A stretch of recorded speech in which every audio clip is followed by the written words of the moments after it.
inscrever no meu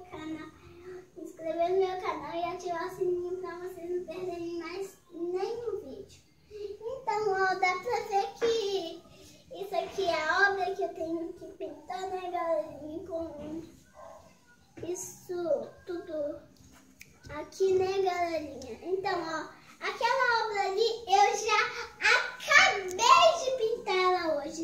Eu acabei de pintar essa obra, acabei de pintar ela.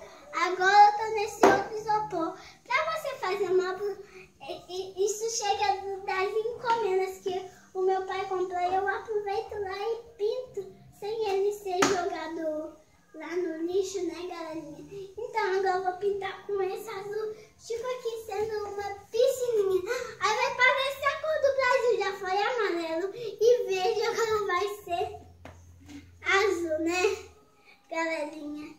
Então, sempre se tiver tinta aqui na tampa, você pega ela, mas aqui não tem, aí eu tenho que pegar aqui, ó, dessa beiradinha.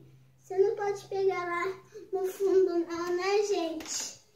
Então, ó, aí você pode ir pintando. Eu fiz um outro vídeo eu pintando letras japonesas, né? Que já que eu posso pintar assim rápido, né? Quem já pintou